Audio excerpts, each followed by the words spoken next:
सारी दुनिया आपको, आपके जितने भी फॉलोअर हैं सब आपको खान सर बुलाते हैं। अब तो आप बता दीजिए आपका पूरा नाम क्या है खान सर? एक्चुअली क्या है कि एक शिक्षक के लिए खुद के नाम से ज्यादा मायने रखता है कि उसके द्वारा पढ़ाए गए लड़के देश का नाम रोशन करें यहाँ पर, तो वो लक्ष्य मेरे लिए ज्यादा इंपॉर्टेंट है। हमको अपने से नहीं ज्यादा मतलब नहीं। वाह।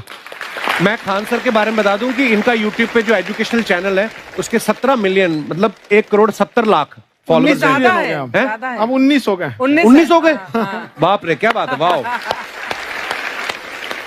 तो लॉकडाउन से पहले सर 30,000 थे। हाँ। एकदम लॉकडाउन के बाद जितनी आपकी सब्सक्रिप्शन बढ़ी है उतनी तो ओटीटी प्लेटफॉर्म्स की नहीं बढ़ी जितनी आपकी बढ़ गई। ये नेक काम की शुरुआत कैसे हुई थी खान सर? लॉकडाउन से पहले हम लोग ना ऐसे फिजिकली क्लास में ज्यादा पढ़ाते थे। अच्छा जी। क्लास में भी बहुत भीड़ रहती थी, लड़के पढ़ नहीं पाते थे। मजबूरी हो गई लॉकडाउन के बाद यूट्यूब पर पढ़ाना, क्योंकि दूसरा कोई ऑप्शन ही नहीं था। और हमको भी नहीं समझ में आया कि लोगों ने क्यों इतना ज्यादा सब्सक्राइब करते गए, क्योंकि हम तो वैसे ही पढ़ा रहे थे जैसे पहले पढ़ाते थे वहां पे। तो बस ये रहता है कि लड़कों को पढ़ाई से रिलेटेड उसको डाउट ना रह जाए कोई भी, क्योंकि जब हम लोग पढ़ते थे ना तो सबसे पीछे आते थे, हम लोग क्लास के पीछे बैठते थे। हम लोग मान लिए थे कि ये लोग बहुत अच्छे पढ़ने में, हम लोग का तो कुछ नहीं हो सकता है यहाँ पे। और घर वालों को भी लगता था तो जीव ले ला, कैसे भी काम चल जाएगा। बाद में हम लोग को पता चला ना कि टीचर की गड़बड़ी थी, हमारे ऊपर ब्लेम लगा दिया। सर आइए, बहुत बहुत स्वागत है आपका। वाकई एक्चुअली अगर पढ़ाने का तरीका इतना सरल हो, आसान हो, जैसे ना सर मुझे बचपन में ना मुझे हिस्ट्री का पढ़ने का बड़ा मजा आता था। बड़ा होके पता चला कि मेरा हिस्ट्री में तो था इंटरेस्ट, पर मुझे कहानियां पढ़ना अच्छा लगता था जी। आज मुझे थोड़ा लिखने का भी शौक है, एक आध कुछ शायद फ्यूचर में चल के आप वो भी कुछ ऐसा देखें, तो मतलब मुझे शौक है लिखने का। अब जाके समझ में आया कि वो क्यों अच्छा लगता था, उसमें कहानी होती थी। तो ये नहीं हमें पढ़ाया, हमें रट्टा मरवाते थे। तो ये जो आपका ये जो तरीका है ये बहुत ही बढ़िया है। काश हमारे समय में भी ऐसा होता, यूट्यूब पे अच्छे अच्छे शिक्षक होते। हालांकि हमारे टीचर भी बहुत अच्छे थे, लेकिन इतने डिटेल में खान सर मैंने आपके वीडियोस देखे हैं, मतलब जिस सब्जेक्ट को आप जानते भी ना हो और अगर लेक्चर देखें और सुने तो उसमें इतनी रुचि पैदा हो जाती है। बिकॉज हम सब टीचर्स के द्वारा ही पढ़ाए गए हैं और हमारे अच्छे टीचर्स भी रहे हैं, लेकिन जरूर आप में एक बहुत ही खास बात है कि आप हर सब्जेक्ट को बहुत इंटरेस्टिंग बना देते हैं। और थैंक यू। इसमें क्या है ना, टैलेंट जो है ये टीचर्स को विजुअल ट्रेनिंग कैसे देनी है, जो बताया अभी कपिल जी ने। कहानी, मैं एक छोटा प्रश्न पूछता हूँ, असैसिनेशन की स्पेलिंग किसको मालूम है? लोग बिलीव नहीं करेंगे लेकिन मुझे मालूम है। असैसिनेशन की स्पेलिंग होती है भाई एस माने गधा, गधे के ऊपर एक और गधा, एक और एस, उसके ऊपर आई मतलब मैं पूरा, तो मेरे ऊपर पूरा देश नेशन, एस आई नेशन। तो ASSASSI मैं ये जितना विजुअल कर दें पढ़ाने को, जितना आसान कर दें। वो याद नहीं होता था रेडियो किसने बनाया, बोला रेडियो चल नहीं रहा, इसको मार थप्पड़ मार, कोनी मार, कोनी मार, कोनी मार, कोनी ने बनाया, याद हो गया, मार कोनी ने बनाया। जितना विजुअल कर दो।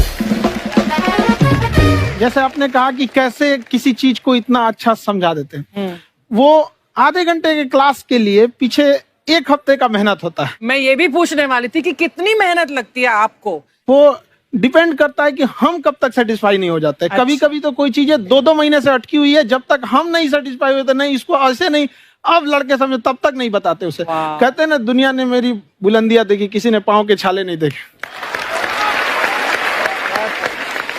क्या है ना कि हम लोग अपने स्टूडेंट लाइफ में इतना पीछे थे ना, कभी कभी अपने आप को से डर लगने लगता था, या हम कहाँ आ गए, हमारा कुछ हो सकता है कि नहीं हो सकता है यहाँ पे। तो लेकिन ना कुछ सीखने का बड़ा शौक था। हाँ। तो जैसे एक फिल्म बनाने से पहले डायरेक्टर कितने महीने की प्रैक्टिस करता है, 2 साल की मेहनत के बाद एक 3 घंटे की फिल्म बनाना पड़ता है। उस तरह से थोड़ा काफी मेहनत करना पड़ता है पीछे से, तब जाके समझ में आता है। और धीरे धीरे एक्सपीरियंस होने से थोड़ा समझ में आ जाता है कि क्या, कहाँ पे कौन सा चीज डाउट आएगा वहां पे। और आपसे पढ़ाई करने का ये भी फायदा है कि ये पीट नहीं सकते ना यूट्यूब चैनल से, अंदर से निकल के थप्पड़ भी नहीं मार सकते। हमें तो पीटा इतना है ना, हम तो मतलब टीचर से सवाल नहीं पूछ सकते थे। अभी बचपन में पूछ भी लिया ना कि सर सूरज कितना दूर है, तुझे जाना है उधर है। मतलब ये नहीं कि बच्चे के साथ दोस्ती करो, उसके साथ। आजकल माहौल बहुत बदल गया है, अब तो बच्चों की पिटाई भी नहीं होती, हमारे टाइम बड़ी पिटाई होती थी। हम भी कहते हैं, हमसे भी लड़के नहीं पूछते हैं, क्योंकि उन्हें पूछने की नौबत ही नहीं आती है। अच्छा। क्लियर हो जाता है ऐसे ही। वाह, क्या बात है।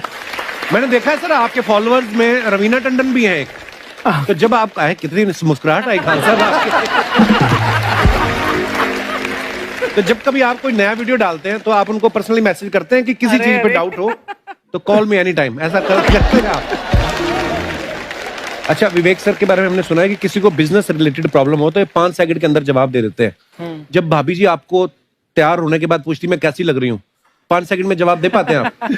देखिए, इसमें तो सभी लोग पीड़ित हैं और हर जगह, हर घर में ये जरूर सुना होगा सबने कि बच्चों के चक्कर में तुम्हारे साथ रह रही है, वरना तुमको तो कब का छोड़ के चली गई होती। ये बड़ी कॉमन बात है। So right.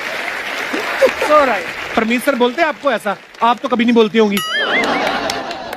इनका उल्टा है, इनका एटीट्यूड पति वाला है वैसे, तो इसलिए। क्या प्रॉब्लम है? नहीं, कोई औरतों को प्रॉब्लम मतलब मर्दों से कम बिल्कुल मत समझो। नहीं, ठीक है, पर ऐसे मुक्के वगैरह नहीं मारने चाहिए आप। सर आपने अभी तक शादी नहीं की ना खान सर? नहीं। इतने पॉपुलर हो गए आप, आपका सेंस ऑफ ह्यूमर इतना अच्छा है, तो बड़े सारे प्रपोजल तो आते होंगे आपको। अभी तो इधर कुछ नहीं है सर। खान सर पर्सनल सवालों का जवाब कम देते हैं। अच्छा, जैसे हम शादीशुदा लोगों को देखने के बाद हमको थोड़ा सा और अच्छा, कई बार ना इंसान ज्यादा मोटिवेशनल स्पीकर्स को सुन लेना तब भी कंफ्यूज हो जाता है। कोई कहता है बड़े सपने देखो, गाड़ी लो, बैंक बैलेंस बनाओ। कोई कहता है कि इच्छाएं नहीं रखनी चाहिए, ये दुखों का कारण है। हम किसकी सुने गुरुजी? सुने सबकी, करे खुद की। जो दिल से निकले। दिल से निकले, क्योंकि जो सुनते हैं हम कई बार सुनते हैं और उसको खुद की प्रोसेसिंग करते ही नहीं है, और जब दूसरों की बातें सुनकर बिना प्रोसेस करके फॉलो करने लगते हैं, उसी को तो हम अंधश्रद्धा कहते हैं। बिल्कुल। उसको प्रोसेस करें, अपने दिल से जो रेजोनेट होता है उसको सोचे और फिर करें। मम्मी सुना, मेरी मम्मी के आगे डॉक्टर फेल है। मम्मी की जो सहेली ऑन द स्पॉट इसके साथ बैठी है, और इनको अगर कोई प्रॉब्लम है, फॉर एग्जाम्पल कोई शुगर की प्रॉब्लम है, तो उन्होंने जो बोल दिया वो अंतिम सत्य है। ले मैनू फलानी कहती है, ऐ खाड़ो तो ऐ हो जाता है। ये सवाल मैंने आपके लिए पूछा था mummy. I wanted to ask Khan sir कि आपका एक एपिसोड था ट्रेन के बारे में, कि ट्रेन में ऐसा क्यों होता है, शुरुआत में ऐसा हुआ था, ये यहाँ पर बोगी के लिए ये कनेक्शन, तो ये सोर्स क्या होते हैं आपके, कहाँ से आपसे ढूंढ सुन के लेंगी, लाते उसके हैं? बाद खुद का चैनल शुरू करेंगी। कुछ चीजें तो ऐसे डायरेक्टली मिल सकती हैं, और नहीं तो वहाँ ऑन द स्पॉट जाके वहाँ पे पूछ लेते। जो वर्कर होते हैं ना, उन लोग को ज्यादा आइडिया रहता है, उन लोग से वो पूछ लेते हैं कि ये कैसे काम करता है, तो वो ज्यादा कोशिश करते हैं कि हम किसी चीज को खुद से अगर जाने रहेंगे तो ज्यादा अच्छे से डिलीवर कर सकते हैं। तो कई बार वहाँ यार्ड वगैरह में भी चले जाते हैं पता करने के लिए। लेकिन बहुत इंटरेस्टिंग था। हवाई जहाज पर भी बनाइए। आप कहती हैं तो एक उस पर भी बना ही देंगे। बहुत शुक्रिया जी। अच्छा सर, कई बार ना माँ बाप भी, जो मैं ये कहूंगा कि उनकी गलती होती है कि अगर बच्चा आपका 4-5 साल का है, आप शुरू से उसके मन में डालना शुरू कर देते हो कि ये तो इंजीनियर बनेगा। हो सकता है बाप इंजीनियर हो, वो चाहता है कि जरूरी तो नहीं है। अब मेरे पिताजी पुलिस में थे जी, मेरे मामा सब आर्मी में थे, मैं अकेला इस फील्ड में निकला है, मुझे ये चीज अट्रैक्ट करती थी। ये कहाँ तक सही है सर? जी मेरे हिसाब से तो बच्चों पे कभी प्रेशर नहीं डालना चाहिए, लेकिन साथ ही साथ हमको ये भी देखना चाहिए कि जैसे एल्बर्ट आइंस्टाइन ने एक बहुत अच्छी बात बताई थी, अगर एक खरगोश हो, एक बंदर हो, एक हिरन हो, एक शेर हो और एक मछली हो, उन सब को आप एक कतार में खड़ा कर दीजिए और उन सब के लिए एक ही टेस्ट हो कि आप पेड़ पे सब लोग कैसे चढ़ पाए। बहुत खूब। ओके, अब सबको एक टेस्ट कैसे दिया जाए?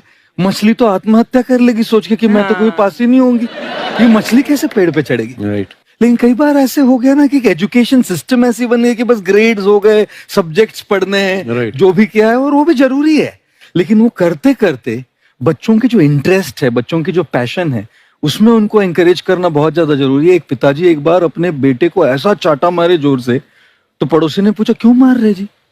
बोला कल रिजल्ट है इसका। कल रिजल्ट? तो बोले रिजल्ट कल है ना साहब, तो आज क्यों मारने? कल बाहर गाँव जा रहा हूँ, कल का काम आज निपट के करता हूं।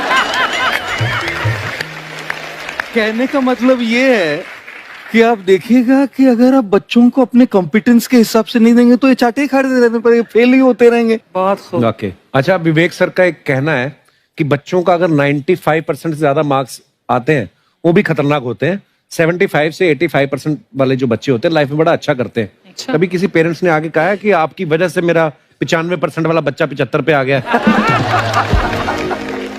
नहीं, बेसिकली 95%, देखिए स्कूल में जो पढ़ाई हो रही है, जो बताया, वो classroom based conceptual theoretical approach है। और उसमें बच्चे को क्या चाहिए, एक कॉन्सेप्ट होता है कि जिस सब्जेक्ट में 10 में से 3 आ रहे हैं उस पर फोकस करने की जगह वहां फोकस करो जिसमें 10 में से 7 आ रहे हैं, ताकि उसका सुपर स्पेशलिस्ट बने। पर वहां सब कुछ पोर किया जा रहा है, तो 95% के चक्कर में, 98% के चक्कर में अपनी ओवरऑल डेवलपमेंट कर नहीं पाता है। और ये पुराने पैटर्न्स के कारण हमारे यहाँ बच्चे डेवलप नहीं हो रहे हैं, और पैटर्न्स इतने मजबूत हैं। तो मैं ये लोगों को बोलता हूं कि बच्चे को जो उसको आता है, जो उसको भाता है, जो बाजार चाहता है, जब इनका कॉम्बिनेशन बन जाता है तो बच्चा इतना सफल हो जाता है कि उसके मुकाबले कोई और खड़ा नहीं हो पाता। क्या बात है, बहुत अच्छी बात। मैं देखो, ये पुराने बिलीफ तोड़ने जरूरी हैं। आप जानते हैं